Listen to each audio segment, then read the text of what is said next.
नमस्कार दोस्तों, कैसे हैं आप लोग। आइए देखते हैं कि आज निफ्टी ने कैसे मूव करा और कल निफ्टी कैसे मूव कर सकती है। यह है निफ्टी 50 का 5 मिनट का चार्ट। जैसे कि आपने देखा होगा,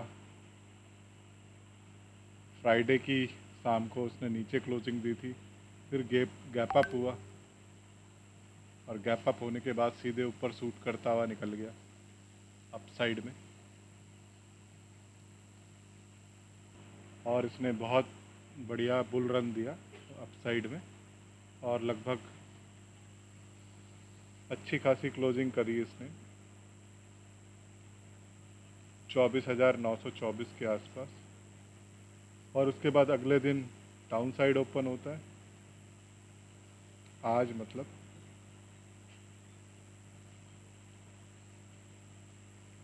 आज डाउन साइड ओपन होता है लगभग। जो आज इसका ओपन था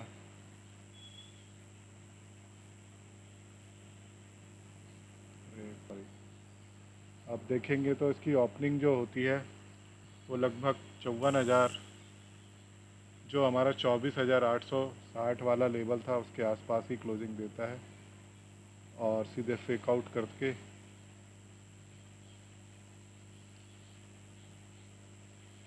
करता है यहाँ पर और नीचे आ जाता है। और उसके बाद एक बार ऊपर जाने की कोशिश करता है, फिर नीचे, फिर आज लगभग डाउनवर्ड साइडवेज ही मूवमेंट थी, कुछ ज़्यादा बड़ा था नहीं, लेकिन ये भी अच्छी खासी मूवमेंट थी। लगभग 300-400 पॉइंट नीचे आया है मार्केट। तो आप कल के लिए क्या प्लान कर सकते हैं निफ्टी में। निफ्टी में अगर नीचे जाता है, पहला टारगेट आपका 24,419 इसको कर सकते हैं। और इसके नीचे में अगला 24,226 और इसके नीचे जाता है तो डायरेक्ट आपको 24,208 यहाँ पर मूव करता हुआ दिख सकता है। इसके नीचे आपके वही पुराने लेवल है, ये मैं हटा देता हूँ। यही हमारे पुराने लेवल हैं, वही सारे लेवल नीचे भी हैं। और अप साइड में अगर मान लीजिए 24,700 के ऊपर निकलता है मार्केट, तो पहला लेवल हमारा निकल के आता है 24,860 का, वही पुराना लेवल। इसके बाद अप साइड निकलता है 24, इसके ऊपर का नेक्स्ट लेवल है 24,971, इसके ऊपर 25,030 और इसके ऊपर निकलता है तो अगर ये दोनों क्रॉस कर देता तो 25,235, 25,200, 333 और 333 के ऊपर 25,457 और इसको भी क्रॉस करता है तो यहाँ पर एक गैप है, अच्छा खासा गैप। इसको फील करने के लिए जा सकता है 25,788 के लिए। आने वाले टाइम को आपको मूव करता हुआ दिख सकता है। ये एक दिन की मूवमेंट नहीं बताई मैंने, कम से कम इसको 1 से 2 वीक, 10 दिन, 20 दिन, कभी कितना भी लग सकता है। और आइए देखते हैं बैंक निफ्टी। यह है बैंक निफ्टी का चार्ट।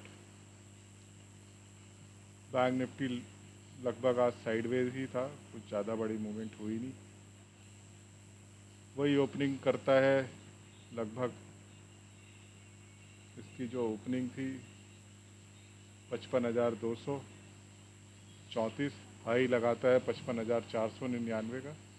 उसके बाद नीचे आ जाता है, नीचे आने के बाद साइडवेज मूवमेंट ही रहती है आज इसकी पूरे दिन, कुछ ज़्यादा मूवमेंट थी नहीं।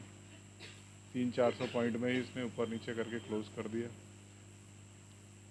तो इसका जो पहला लेवल अब इसके ऊपर निकलता है 55,234 के ऊपर, पहला लेवल आपका वही 55,500, इसके ऊपर निकलता है 55,644 इसके ऊपर 55,951 और इसके ऊपर निकलता है तो आपका जो ऑल टाइम हाई है 56,098 तक मार्केट मूव करता हुआ दिख सकता है।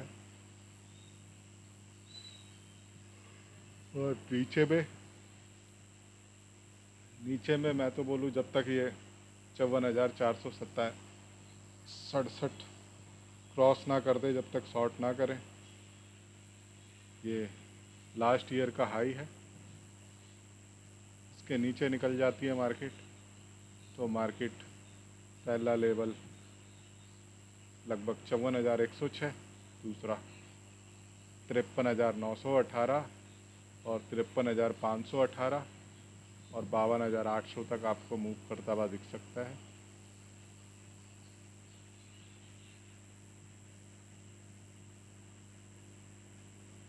ये था बैंक निफ्टी का चार्ट। आइए देखते हैं सेंसेक्स। आज सेंसेक्स की एक्सपायरी थी तो सेंसेक्स में लगभग 1,000 पॉइंट का डाउन साइड मूवमेंट हुआ है, जो कि काफ़ी अच्छा मूवमेंट था नीचे के लिए। लेकिन आज प्रीमियम डीके बहुत ज़्यादा था तो कुछ शार्प मूवमेंट नहीं थी, स्लो मूवमेंट थी आज।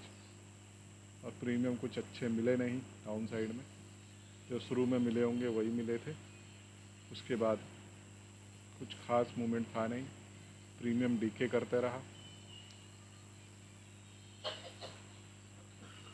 आज इसकी ओपनिंग लगभग 82,200 के आसपास थी। उसके बाद ये सीधे नीचे आता है, पहले ऊपर गया फिर नीचे आया, गैप फिल करके डायरेक्ट नीचे आते रहता है, फिर ऊपर जाने की कोशिश करी, फिर दोबारा नीचे।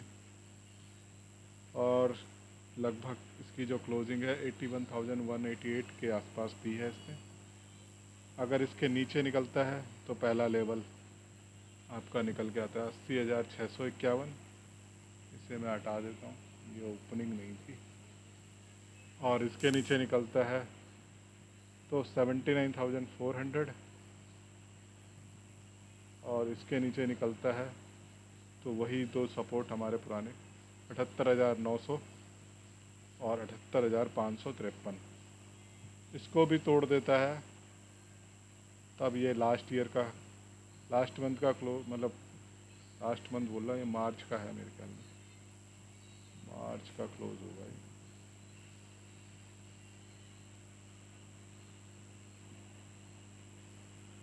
हाँ वही, ये मार्च का क्लोज है, इसको मार्क कर लीजिए। मार्च के क्लोज के नीचे निकलता है तो 77,000 डायरेक्ट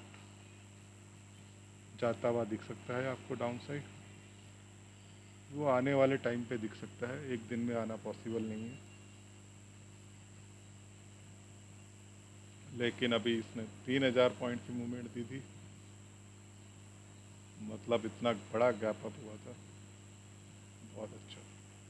गैप अप होने के बाद सीधे 3,000 पॉइंट लगभग टच करके फिर वहाँ टच करके रुका। जिसने कॉल लिया होगा उसको अच्छा प्रॉफिट हुआ होगा।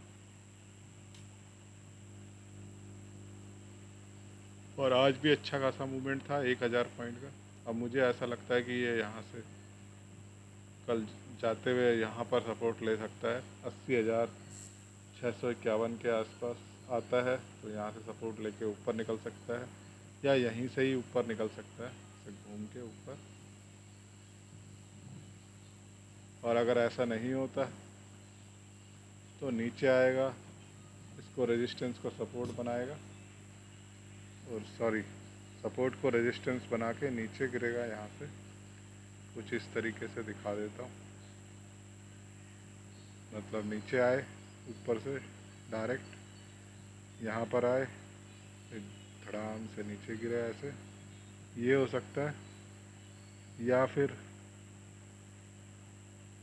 यहाँ पर ओपन हो कहीं पर भी, यहाँ पर सपोर्ट ले और ऊपर चले जाए वापस से अपने हाई की तरफ, जो आज का हाई था, और इसको ब्रेक करता है तो नेक्स्ट लेवल हमारा बहुत ऊपर है, लगभग 84,000 के आसपास, जो एक दिन में तो आना पॉसिबल नहीं है लेकिन एक दो दिन में टारगेट दे सकता है। तो बड़े बड़े लेबल निकल के आए हुए हैं, ऐसे ही निकलेंगे। तो ज़रा देख के ट्रेड करें, जैसे जैसे लेबल टूटते जाए आप वैसा वैसा ट्रेड करते जाएं। अगर आप चार्ट देख के ट्रेड करेंगे तो आपको किसी न्यूज़ वगैरह किसी चीज़ की ज़रूरत नहीं है, केवल आप चार्ट पे डिपेंड हो जाते हैं। तो क्योंकि रियल मूवमेंट चार्ट पे ही होती है और कहीं भी नहीं होती। अगर न्यूज़ आएगी तो भी चार्ट पे कैंडल बनेगी, न्यूज़ नहीं आएगी तो भी चार्ट पे कैंडल बनेगी। जो भी बनता है सब चार्ट पे ही बनता है, वही रियल होता है और कुछ नहीं होता। जैसे कि आज इसने ऊपर गया और इसको फेक आउट करा पहले, यहाँ पर इस लेबल को फेक आउट करने के बाद नीचे आया, ऊपर गया, ऊपर क्लोजिंग दी, फिर दोबारा इसने नीचे तोड़ दिया, ये भी एक फेक आउट माना जाता है। उसके बाद इसने कभी भी, अगर किसी ने यहाँ पर पुट लिया होता, यहाँ पर एसेल डाला होता, तो डायरेक्ट इसे अच्छा मूवमेंट मिलता नीचे के लिए। और इधर भी आप देखोगे तो कभी भी इसने अपना हाई नहीं काटा है। तो आप ऐसे भी कर सकते थे, डायरेक्ट यहाँ पर एसेल डाला, अगर यहाँ पर भी एसेल डालते और उसके बाद पुट में बैठे रहते, आराम से पैसा बनता बिना किसी दिक्कत के। नमस्कार दोस्तों, कल मिलते हैं, बाय।